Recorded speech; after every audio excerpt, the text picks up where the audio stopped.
Hello students, welcome to Edutech. कैसे हैं आप सभी लोग? उम्मीद आप सभी लोग बहुत अच्छे होंगे। तो स्टूडेंट्स, आज हम बात करने वाले हैं, हम तो हमेशा ही बात क्वांट की करते हैं, लेकिन आज यहाँ पे देखिए क्या क्या लिखा हुआ है। तो क्या लिखा हुआ है बता देता हूँ मैं। आरबीआई ग्रेड बी, आज हम सिर्फ बात करेंगे आरबीआई ग्रेड बी की और बात करेंगे फेस 1 की और फेस 1 की कट ऑफ। ये क्यों उठाया मैंने ये सारी की सारी चीजें? सिर्फ इसीलिए मुझे ये चीजें की जरूरत पड़ी जिससे कि मैं आपको समझा पाऊं कि मैथ कैसे पढ़ना है। बात हमने मैथ की करनी है और अलग इसके अलावा मैं कोई और बात नहीं करने वाला हूं, सिर्फ बात मैथ की करने वाला हूं। अब स्टूडेंट्स, कट ऑफ के बारे में समझते हैं। सबसे पहले आपको ये पता ही है, फेस 1 में जो जी है, जनरल अवेयरनेस है, वो 80 मार्क्स की आती है। रीजनिंग जो है 60 मार्क्स की आती है। इंग्लिश जो है वो 30 का आता है और क्वांट 30 का आता है। कुल मिला के 200 का पेपर होता है आपका, ये आपको पता है। जो टोटल मार्क्स आपके होते हैं वो कितने होते हैं? फेस 1 के 200 मार्क्स होते हैं। अब आपको ये भी पता है कि फेस 1 जस्ट क्वालिफाई करना होता है, ये आपकी मेरिट में तो ज्यादा इन्वॉल्वमेंट दिखाता नहीं है, लेकिन जब आप फेस 1 को क्वालिफाई करेंगे उसी के बाद आप फेस 2 दे पाएंगे और बाद में आप इंटरव्यू दे पाएंगे। तो सबसे पहले स्टेज हमारा फेस 1 ही होता है। क्लियर है आपको? अब फेस 1 में आपको ओवरऑल कट ऑफ तो क्लियर करनी पड़ती है, ये आपको पता है, लेकिन इंडिविजुअली भी कट ऑफ क्लियर करनी पड़ती है। सब्जेक्ट वाइज भी कट ऑफ होती है और टोटल कट ऑफ भी आपको क्लियर करनी पड़ती है। अब यहां पे बात करेंगे 2016 की। सबसे पहले जो जीए की कट ऑफ गई थी वो 20 मार्क्स गई थी, आउट ऑफ कितना? 80 में से 20 मार्क्स अगर थे तो पास था। रीजनिंग की बात करेंगे, R4 रीजनिंग 15 मार्क्स गई थी, इंग्लिश की 7.5 और क्वांट की भी 7.5 और जो ओवरऑल कट ऑफ थी वो 92.5 गई थी। 2016 की बात कर रहे हैं 200 में से। 2017 की अगर बात करें तो जीए की कट ऑफ थोड़ी कम हो गई थी, 2016 से थोड़ी कम हो गई। पेपर के ऊपर डिपेंड करता है कि पेपर टफ आता है तो कट ऑफ कम जाती है, पेपर इजी आएगा तो कट ऑफ ज्यादा जाएगी, जाहिर सी बात है। तो ये कितने गई? 16.50। ऐसे ही रीजनिंग की भी कट ऑफ कम हो गई, कितनी गई? 11 मार्क्स। यहां से देखिए इंग्लिश की कट ऑफ भी कम हुई, 6.75 रह गई और क्वांट की तो यहां से सीधा 3.5 मार्क्स कम हुए और 4 नंबर कट ऑफ रह गई। और आप ओवरऑल कट ऑफ भी देख रहे हैं कि 78। इसका क्या मतलब हुआ? इसका मतलब ये हुआ कि 2017 का जो पेपर था वो काफी टफ आया होगा। अब उसमें मैथ में क्या क्या आया था वो भी हम लोग बात करेंगे, यहां पे सारी बात मैं समझाने वाला हूं।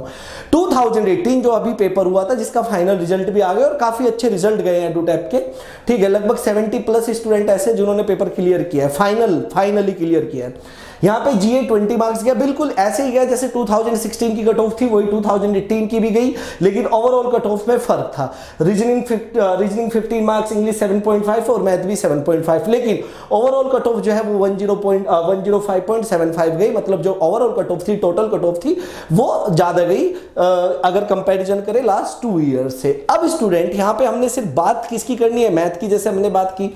अगर यहाँ पे आप क्वांट देखें तो क्वांट जो है 7.5 मार्क्स गया, कितने में से? 30 में से। यहां पे तो सिर्फ 4 नंबर लाना मुश्किल हो गया स्टूडेंट के लिए, कहां से? 30 में से। और यहां पे भी मैथ जो है वो 7.5 गया, कितने में से? 30 में से। अब स्टूडेंट्स, कट ऑफ कम जाने का मतलब ये नहीं है कि जो स्टूडेंट वहां पे पेपर देने के लिए गए उन्होंने तैयारी नहीं की या वो पढ़े नहीं। उन्होंने बहुत मेहनत की, उन्होंने बहुत तैयारी की, किसी ने 1 साल तैयारी की, किसी ने 2 साल मेहनत की, उसके बावजूद भी आप देख रहे हो कि कट ऑफ काफी कम जाती है। अब स्टूडेंट, बात सिर्फ मैथ की करने वाले हैं और आप यहां पे सभी जगह देख रहे हैं कि मैथ की कट ऑफ हमेशा सबसे कम होती है। मैथ की कट ऑफ हमेशा सबसे कम होती है। इसका रीजन ये होता है कि जो स्टूडेंट्स तैयारी कर रहे हैं वो सिर्फ पढ़ाई कर रहे हैं। जो मुझे लगता है कि पढ़ाई कर रहे हैं, पढ़ रहे हैं, ये नहीं पता है कि उन्हें क्या पढ़ना है और किस तरीके से एग्जाम में क्वेश्चंस पूछे जाएंगे। क्वेश्चन टफ लेवल के होते हैं और हम आसान पढ़ के चले जाए तो उससे भी कोई फायदा नहीं होता है। तो हमें बिल्कुल सबसे पहले हर एक टॉपिक का बेसिक बहुत स्ट्रॉन्ग करना पड़ता है, जिससे कि पेपर में अगर क्वेश्चन थोड़ा सा घुमा के भी पूछ ले तो हम अपने बेसिक जो हमारा स्ट्रॉन्ग है उसकी वजह से हम वो क्वेश्चन को सॉल्व कर पाए।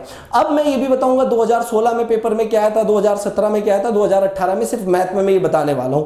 और किस तरीके से हम मैथ में, मैं ये नहीं कहूंगा कि आपने 30 आउट ऑफ 30 लाना है, ऐसा किसी का नहीं हुआ, लेकिन 15+ अगर मार्क्स भी आ जाते हैं हमारे, आप देख रहे हो कि जिसके यहाँ पे 15+ मार्क्स आए होंगे तो उसके जाहिर सी बात है काफी उसे हेल्प मिली होगी और नंबर भी उसके काफी ज्यादा आए होंगे। तो हम अपना टारगेट रखेंगे 15+ मार्क्स का, क्योंकि टाइम की भी लिमिटेशन होती है, टाइम हमारे पास कम होता है। 15+ मार्क्स का अगर हम टारगेट रखते हैं तो याद रखना स्टूडेंट्स, ये 15+ मार्क्स उन स्टूडेंट्स के आते हैं जो ऑल ओवर इंडिया में टॉपर्स में से होते हैं, जो टॉप 10 या टॉप 20 में होते हैं। 15+ मार्क्स वो लेके आते हैं। तो हमें अपना 15+ मतलब 20, 22, 23 यहां तक हमने सोचना है कि किस तरीके से हम मार्क्स को ला सकते हैं, और वही सारी बात मैं आज आपसे करने वाला हूं। कट ऑफ आपने देख लिया और अब मैं बात करता हूं मैथ की। चलिए स्टूडेंट्स, चलिए स्टूडेंट्स, अब हम लोग कंपैरिजन करते हैं। किस तरह का कंपैरिजन करते हैं कि 2016, 17 और 18 में मैथ से कहां से क्वेश्चंस पूछे गए थे। क्या कोई ऐसे टॉपिक है जो कॉमन टॉपिक है जिनसे हर साल क्वेश्चन आने ही आने हैं, या कुछ ऐसे टॉपिक है जिनसे आ भी सकते हैं और नहीं भी आ सकता? कैसे पता चलेगा? पता चलता है सिर्फ कंपैरिजन करने से। अब देखिए स्टूडेंट्स, ये 2016 जिसमें 7.5 मार्क्स कट ऑफ गई, 2017, 2017 में 4 मार्क्स कट ऑफ गई थी और 2018 में 7.5 मार्क्स कट ऑफ गई थी। अब स्टूडेंट 2016 की बात करें तो नंबर सीरीज 5 क्वेश्चन आए थे। नंबर सीरीज के DI 15 question, time and work 3, aegis 1, mixture के 2 क्वेश्चन, पाइप एंड सिस्टम का 1 क्वेश्चन, TSD मतलब time speed distance 1 question, partnership 1 question, profit and loss 1 question. मतलब अगर 2016 की मैं बात करूं तो 2016 में क्या था कि DI 15 मार्क्स की थी। DI सबसे ज्यादा नंबर की आई थी और DI हमेशा ही सबसे ज्यादा मार्क्स की आती है। लेकिन याद रखना स्टूडेंट, जब भी DI का क्वेश्चन पूछता है तो मिक्स DI पूछता है, और आजकल तो क्वांटिटिव DI पूछने लगा है। क्वांट के टॉपिक से DI उठाता है, जैसे टाइम एंड वर्क की DI आ गई, टाइम स्पीड डिस्टेंस की DI आ जाए, प्रॉफिट एंड लॉस की DI आ जाए, ये काफी पहले से चलता हुआ आ रहा है। लेकिन जनरल DI भी पूछ लेता है जिसमें सिर्फ और सिर्फ कैलकुलेशन होती है। क्वेश्चंस को थोड़ा सा घुमाया है। परसेंटेज, रेशियो, ये ऐसे टॉपिक है जो कि यूज होने ही होने हैं DI में, बिल्कुल, और एवरेज। अब बात करें time and work. Time and work के 3 क्वेश्चन है यहां पे स्टूडेंट्स। अब देखो एक एक चीज उठाते हैं हम, एक एक चीज। नंबर सीरीज की बात करते हैं, 5 क्वेश्चन आए थे, मतलब 5 मार्क्स की। 5 क्वेश्चन में से 3 क्वेश्चन ऐसे थे जो कोई कर सकता है, कोई भी थोड़ा सा दिमाग लगा। 2 क्वेश्चन ऐसे होते हैं जिसमें हम लोग टाइम खराब करते हैं, नहीं आती बात पकड़ में। तो हमारा टारगेट होना चाहिए कि हम वही 3 क्वेश्चन करें जो जल्दी से हो सकते हैं। ये कैसे पता चलेगा? ये सिर्फ प्रैक्टिस से पता चलता है स्टूडेंट्स, कि देखते ही पता चल जाएगा कि ये क्वेश्चन हो सकता है या नहीं हो सकता है। DI जो सीरीज का पैटर्न होता है वो समझ में आ जाता है। अब सीरीज 5 नंबर की आई। क्या 2017 में सीरीज आई? नहीं, 2017 में सीरीज नहीं आई। लेकिन अगर 2018 की मैं बात करूं तो नंबर सीरीज फिर से 5 क्वेश्चन। इसका मतलब सीरीज बहुत इंपॉर्टेंट है। सीरीज आ सकती है, 199% चांस है कि सीरीज के क्वेश्चन जरूर पूछे जाएं। एक साल ऐसा है जिसमें सीरीज के क्वेश्चन नहीं पूछे गए, लेकिन 2016 में भी पूछा गया, 2018 में भी पूछा गया। इसका मतलब सीरीज नहीं छोड़नी है। सीरीज कैसे होगी? जब आपकी कैलकुलेशन स्ट्रांग होगी, जब आपका प्लस माइनस स्ट्रांग होगा और जब आपका टेबल स्ट्रांग होगा। तो टेबल जरूर याद करना है। कोशिश करें 50 तक सारी टेबल उंगलियों पे हो।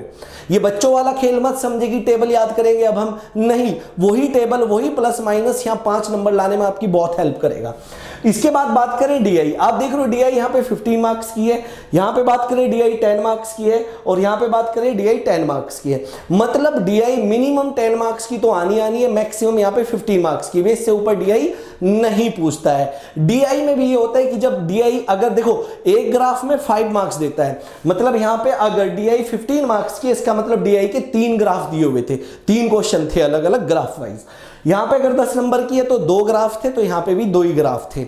अब बात ये होती है स्टूडेंट्स की DI में जब 5 क्वेश्चन आते हैं, जब ग्राफ दिया जाता है मिक्स ग्राफ, तो 5 क्वेश्चन आपसे पूछता है। हम लोगों की गलती है कि हम 5 पीछे भागने लगते हैं कि 5 सॉल्व कर देंगे। लेकिन स्टूडेंट्स, एग्जामिनर की चाल बड़ी खतरनाक होती है। एग्जामिनर क्या करता है कि एक क्वेश्चन आसान डाल देता है, दूसरा भी मान लीजिए आसान, और आगे 3 टफ डाल देगा। जब हमारे पहले 2 क्वेश्चन हो जाते हैं तो हमें कॉन्फिडेंस हो जाता है कि अब तो हम सॉल्व कर ही देंगे। लेकिन कहीं ना कहीं हमारी टाइम से नजर हट जाती है और हम क्वेश्चन सॉल्व करने पे ज्यादा फोकस करने लगते हैं। स्टूडेंट्स याद रखना, वो स्टूडेंट पेपर क्लियर नहीं करता जिसे पता है कि क्वेश्चन करना है, वो करता है जिसे पता है कि कौन सा करना है और कौन सा छोड़ना है। ये जरूर बात याद रखना। हर एक क्वेश्चन कोई नहीं, कट ऑफ बताया मैंने 4 नंबर, 7.5 नंबर, इससे ऊपर तो नहीं है ना, तो 30 में से 30 तो नहीं ला पाओगे। बात समझ में आई ना? टारगेट 15 से 20 और 25, इससे ऊपर नहीं, बस इतने बहुत है। 20 नंबर आ जाए बहुत है, लेकिन वो तब आएंगे जब आप क्वेश्चन पढ़ के ये समझ पाओ कि क्या ये क्वेश्चन ज्यादा टाइम लेगा या कम, और क्वेश्चन को छोड़ पाओ। जो करना है उसे कर पाओ, जो छोड़ना है उसे छोड़ पाओ। ऐसा नहीं है कि सारे क्वेश्चन छोड़ दो, ठीक है। चलिए अब बात करते हैं स्टूडेंट्स टाइम एंड वर्क। देखो 2 चीजें तो इंपॉर्टेंट हो गई है, नंबर सीरीज और क्या इंपॉर्टेंट हो चुका है? DI। अब इसके बाद टाइम एंड वर्क। अब स्टूडेंट्स यहां पे बात देखो, 2016 में टाइम एंड वर्क के 3 क्वेश्चन आए थे। अब जैसे 2017 में बात करूं, टाइम एंड वर्क का कहां पे क्वेश्चन आया? 3 क्वेश्चन, दोबारा फिर से बैक टू बैक 3 क्वेश्चन। 2016 में भी तो 2017 में भी। अब 2018 में टाइम एंड वर्क का एक क्वेश्चन आया, लेकिन यहां पे एक क्वेश्चन नहीं था, यहां पे क्वांटिटी 1 क्वांटिटी 2, आप समझते होंगे आजकल के पैटर्न में quantity 1 quantity 2 comparison of quantities बहुत ज्यादा पूछ रहा है, और कंपैरिजन ऑफ क्वांटिटीज के 5 क्वेश्चन होते हैं, 5 में कुछ भी हो सकता है। तो यहां पे जब 5 क्वेश्चन आए थे क्वांटिटी 1 क्वांटिटी 2 के, अगर हम लोग देखें ये रहा Q1 एंड Q2 5 क्वेश्चन, इसमें से भी एक क्वेश्चन टाइम एंड वर्क का था, मतलब 2 क्वेश्चन यहां पे थे। टाइम एंड वर्क बहुत इंपॉर्टेंट टॉपिक है, नहीं छोड़ना, बिल्कुल रट के जाना, एक एक चीज करके जानी है, बेसिक कॉन्सेप्ट बिल्कुल उंगलियों पे होना चाहिए। इसके बाद करें बात एजिस की। अब आप देख रहे हो यहां पे एजिस है, यहां पे भी एक क्वेश्चन एजिस का दिया हुआ है। अब यहां पे एजिस का क्वेश्चन नहीं आया था, लेकिन एजिस का क्वेश्चन है काफी इंपॉर्टेंट, क्योंकि पूछ लेता है, और इससे ज्यादा इंपॉर्टेंट टॉपिक बन जाता है, एजिस से ज्यादा इंपॉर्टेंट टॉपिक बन जाता है पार्टनरशिप। अगर मैं यहां पे देखूं स्टूडेंट्स कि पार्टनरशिप का एक क्वेश्चन मुझे यहां पे दिख रहा है, पार्टनरशिप का मुझे एक क्वेश्चन यहां पे दिख रहा है, और पार्टनरशिप के 2 क्वेश्चन मुझे 2018 में दिखे, तो इसका मतलब पार्टनरशिप एक ऐसा टॉपिक है और टाइम एंड वर्क ऐसे टॉपिक है, हर साल इनसे क्वेश्चन पूछेगा ही पूछेगा। अब इसके बाद मिक्सचर एंड एलिगेशन, तो मुझे लगता है कि मिक्सचर एंड एलिगेशन से भी क्वेश्चन जरूर पूछता है। देखिए 2016 में 2 क्वेश्चन आए थे, अगर 2017 की बात करें मिक्सचर एंड एलिगेशन की, तो यहां पे क्वेश्चन नहीं आया मिक्सचर एंड एलिगेशन से, लेकिन अगर 2018 में बात करें तो मिक्सचर से एक क्वेश्चन पूछा गया था, मतलब मिक्सचर से भी क्वेश्चन पूछ लेता है, चांसेस बहुत ज्यादा है। पाइप एंड सिस्टम से आप देखो, पाइप एंड सिस्टम का एक क्वेश्चन यहां पे है, बाकी यहां पे दिख रहा है आपको पाइप एंड सिस्टम का क्वेश्चन, या यहां पे दिख रहा है पाइप एंड सिस्टम का क्वेश्चन नहीं, मतलब एक्चुअली क्या है कि पाइप एंड सिस्टम की वैल्यू पूरी टाइम एंड वर्क खा जाता है, तो टाइम एंड वर्क के ज्यादा क्वेश्चन डालता है एग्जामिनर, पाइप एंड सिस्टम कभी आया कभी नहीं आया तो आप इसे छोड़ के जा सकते हैं, लेकिन टाइम एंड वर्क को नहीं छोड़ सकते बिल्कुल भी। इसके बाद टाइम स्पीड डिस्टेंस, यहां से एक क्वेश्चन जरूर पूछता है टाइम स्पीड डिस्टेंस से। यहां पे देखो जैसे एक क्वेश्चन आया, यहां पे कितने क्वेश्चन आए हुए, 3 क्वेश्चन आए हुए हैं स्टूडेंट्स। इससे कितने क्वेश्चन आए हुए हैं टाइम स्पीड डिस्टेंस से, 3 क्वेश्चन, लेकिन अगर यहां पे हम लोग बात करें तो टाइम स्पीड डिस्टेंस से यहां पे उसने क्वेश्चन नहीं डाला, लेकिन टाइम स्पीड एंड डिस्टेंस बहुत इंपॉर्टेंट टॉपिक है, क्योंकि इसकी डीआई आने के भी चांसेस बहुत ज्यादा होते हैं, इसे छोड़ना नहीं है। इसके बाद स्टूडेंट्स आप देख रहे हैं कि profit and loss, profit and loss का क्वेश्चन यहां पे है, एक question, 2 question profit and loss के यहां पे है, और बात करें प्रॉफिट एंड लॉस के 2 क्वेश्चन यहां पे हैं, मतलब प्रॉफिट एंड लॉस हर साल पूछा ही जाता है। कहीं ना कहीं वो सिंपल इंटरेस्ट कंपाउंड इंटरेस्ट से थोड़ा सा भेदभाव कर सकता है, लेकिन प्रॉफिट एंड लॉस से भेदभाव नहीं करेगा, हर साल इसका क्वेश्चन देगा, और डीआई में ज्यादा से ज्यादा आने के चांसेस प्रॉफिट एंड लॉस के होते हैं, जो इनकम और एक्सपेंडिचर का होता है। अब स्टूडेंट्स आप 2017 और 2018 में भी एक कॉमन चीज देखेंगे, यहां पे कहीं पे भी कंपैरिजन ऑफ क्वांटिटी नहीं आया, मतलब क्वांटिटी 1 और क्वांटिटी 2 के क्वेश्चन नहीं थे, लेकिन 2017 से उसने क्वांटिटी 1 और क्वांटिटी 2 के क्वेश्चन डालने शुरू कर दिए, 5-5 क्वेश्चन। अब क्वांटिटी 1 क्वांटिटी 2 पे थोड़ी सी प्रैक्टिस करनी है, क्योंकि बेसिक्स तो आप हर टॉपिक के पढ़ चुके हैं। क्वांटिटी 1 कोई स्पेसिफाइड टॉपिक नहीं होता है, ये अलग अलग टॉपिक से बनता है, बात समझ में। मान लो एक क्वेश्चन मेंसुरेशन से उठा लिया, अगर मैं यहां पे बात करूं 5 क्वेश्चन जो आए थे, जो लेटेस्ट पेपर हुआ था, उसमें से एक क्वेश्चन टाइम एंड वर्क का था, एक क्वेश्चन मेंसुरेशन का था, एक क्वेश्चन रेशियो से रिलेटेड था, और इसी तरीके से अगर बात करें तो एक और क्वेश्चन मैंने लिखा था यहाँ पे, किससे आया हुआ था, अगर बात करें टाइम स्पीड एंड डिस्टेंस से, किससे आया था, टाइम स्पीड एंड डिस्टेंस से। तो मतलब अलग अलग टॉपिक से उठा के क्वांटिटी 1 और क्वांटिटी 2 बनता है, तो टाइम स्पीड डिस्टेंस यहाँ पे भी आया है, बात समझ में आई या नहीं आई। तो मतलब, और दूसरी बात स्टूडेंट्स आप देख रहे हो यहाँ पे मेंसुरेशन 2D 3D नहीं है, यहाँ पे नहीं है, लेकिन 2018 में 3 क्वेश्चन मेंसुरेशन 2D और 3D के थे। सिंपल इंटरेस्ट और कंपाउंड इंटरेस्ट से भी एक क्वेश्चन आया था। इसका मतलब कुल मिला के जो मोटा मोटी बात मेरी समझ में आती है स्टूडेंट्स, कि क्यों इतनी कम कट ऑफ जाती है, इसलिए जाती है स्टूडेंट्स, क्योंकि जो स्टूडेंट तैयारी कर रहा है वो हर एक टॉपिक को रात दिन पढ़ता रहता है, रात दिन पढ़ता रहता है, ठीक है। मान लीजिए पढ़ रहा है, ट्रिग्नोमेट्री आना है नहीं, पढ़ रहा है ज्योमेट्री आना है नहीं, तो उसका पढ़ाई का कोई फायदा नहीं होना है। तो सबसे पहले तो पेपर एनालाइज करना चाहिए कि क्या क्या पूछा गया है, किस तरीके से पेपर चेंजेस हो रहे हैं, और आने वाले टाइम में किस तरीके से पेपर चेंजेस हो सकते हैं। 2019 में जो पेपर होगा उसमें क्वांटिटी 1 क्वांटिटी 2 के क्वेश्चन 100% आएगा। सीरीज आ भी सकती है, नहीं भी आ सकती, लेकिन डीआई का क्वेश्चन 10 से 15 क्वेश्चन, मिनिमम 10 मैक्सिमम 15, ये 100% गारंटी की आने ही आने। उसके बाद पार्टनरशिप का क्वेश्चन, टाइम एंड वर्क का क्वेश्चन एंड लेकिन प्रॉफिट एंड लॉस से क्वेश्चन जरूर पूछेगा। सिंपल इंटरेस्ट कंपाउंड इंटरेस्ट को छोड़ सकता है, लेकिन यहां पे जरूर पूछेगा। दूसरी बात, यहां पे आप देख रहे हो केस स्टडी, 5 क्वेश्चन आए हुए केस स्टडी के, ना तो 2016 में है ना 2018 में है केस स्टडी। कुछ नहीं होता अगर आपको परसेंटेज रेशियो और यूनियन और इंटरसेक्शन के कॉन्सेप्ट क्लियर है तो केस स्टडी इजीली सॉल्व कर सकते हैं। मतलब मुझे नहीं लगता स्टूडेंट्स कि यहाँ पे 15 प्लस मार्क्स लाना बहुत ज़्यादा टफ बात है। टफ बात तभी है जब आपकी कोई प्लानिंग ना हो, आपने प्लानिंग करनी है। दूसरा, इजी पढ़ के कोई फायदा नहीं होने वाला है कि आप आसान पढ़ते रहे और खुश हो जाए कि क्या नाम हाँ हो जाएगा सारा कुछ। मैंने जो कोर्स बनाया है, कोर्स के अंदर हमने प्रीवियस ईयर के एक क्वेश्चन को डाला है। वो इसलिए डाला है जिससे आपको पता चल जाए कि किस लेवल के क्वेश्चन आपसे आरबीआई ग्रेड बी में पूछे जाते हैं। अब स्टूडेंट, इन सभी चीजों को बताने का मकसद ये था कि आगे हम किस तरीके से पढ़ाई करेंगे।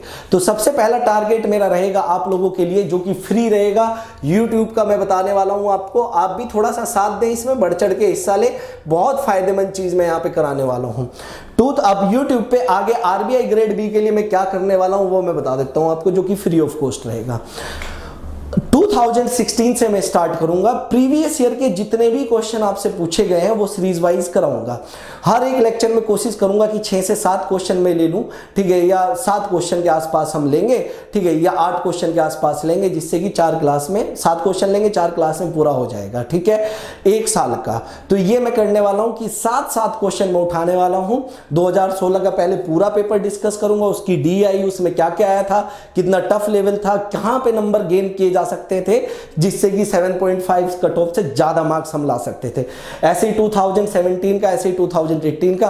तो हर एक पॉइंट में डिस्कस करूंगा, हर एक क्वेश्चन आपको कराऊंगा, जिससे कि प्रीवियस ईयर के क्वेश्चन आपके नहीं छूटेंगे और जिससे आइडिया हो जाएगा आपको कि हाँ ये क्वेश्चंस आए थे और किस तरीके से इनके सॉल्यूशन को अच्छे से किया जा सकता था। ठीक है स्टूडेंट्स, तो मैथ में 15 मार्क्स लाना बहुत ज्यादा टफ नहीं है, लेकिन आपने सीरीज के लिए कैलकुलेशन, DI में भी कैलकुलेशन बहुत मायने रखती है, टाइम एंड वर्क और प्रॉफिट एंड लॉस, ये ऐसे टॉपिक है जिन पे आपकी थोड़ी सी पकड़ जो है वो मजबूत होनी चाहिए, तभी आप यहां पे इतने अच्छे मार्क्स ला पाएंगे। क्लियर है? उम्मीद है स्टूडेंट्स आपको ये क्लास बहुत अच्छी लगी होगी।